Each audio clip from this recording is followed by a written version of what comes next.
সারা দেশে আইনশৃঙ্খলার অবনতি ও রাজনৈতিক ষড়যন্ত্রের প্রতিবাদে ঝালকাঠিতে বিক্ষোভ মিছিল করেছে জেলা স্বেচ্ছাসেবক দল।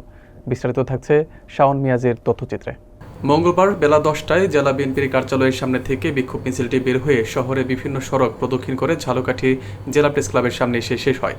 সমাবেশে বক্তব্য রাখেন স্বেচ্ছাসেবক দলের কেন্দ্রীয় কমিটির তথ্য ও গবেষণা বিষয়ক সম্পাদক আকবর হুসাইন, জেলা স্বেচ্ছাসেবক দলের আহ্বায়ক আজাদুর রহমান খান, সিনিয়র যুগ্ম আহ্বায়ক হেদায়েতুল ইসলাম সুহেল ও সদস্য সচিব মুশফিকুর রহমান বাবু।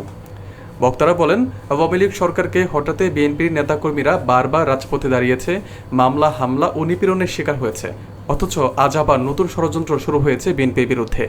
তারা হুঁশিয়ারি দিয়ে বলেন, ফ্যাসিস্ট আওয়ামী লীগ সরকার পতনের পর বিএনপিকে ঠেকাতে যে ষড়যন্ত্র চলছে তার দাঁত ভাঙা জবাব রাজপথে দেওয়া হবে। স্বেচ্ছাসেবক দলনেতারা জনগণকে সচেতন থাকার আহ্বান জানিয়ে বলেন, গণতন্ত্র পুনরুদ্ধারে এখন আর পিছু হটার সুযোগ নেই।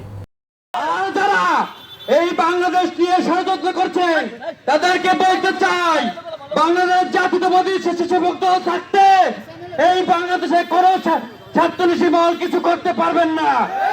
আমাদের ভারপ্রাপ্ত চেয়ারম্যান তারেক রহমানকে নিয়ে অশালীন মন্তব্য করেছেন, যিনি বাংলাদেশের জন্য, যার পরিবার বাংলাদেশের জন্য নিবেদিত এবং পরীক্ষিত।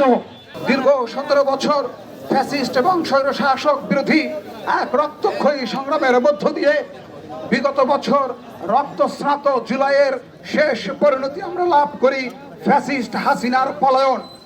এরই পর থেকে আমার দলের ভারপ্রাপ্ত চেয়ারম্যান দেশনায়ক তারেক রহমানের নেতৃত্বে যখনই বাংলাদেশ গণতান্ত্রিক বাংলাদেশে রূপান্তরিত হচ্ছিল, দেশে সাধারণ নির্বাচনের দামাও বেজে উঠছিল, তখনই চতুর্দিক থেকে ষড়যন্ত্র, নৈরাজ্য, হত্যা, গুম এবং একটি অসহনীয় পরিস্থিতির মধ্য দিয়ে বাংলাদেশের রাজনীতির পরিবেশকে ঘোলাটে করবার চক্রান্তে বিভিন্ন কায়েমি স্বার্থবাদী গোষ্ঠী দেশীয় এবং আন্তর্জাতিক চক্রান্তের মধ্য দিয়ে এদেশের স্বাভাবিক রাজনীতির পরিবেশকে বিনষ্ট করে দেওয়ার জন্য উঠে পড়ে লেগেছে।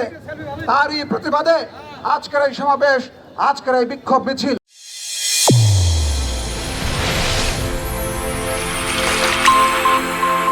চ্যানেল A1 হৃদয়ের স্পন্দন।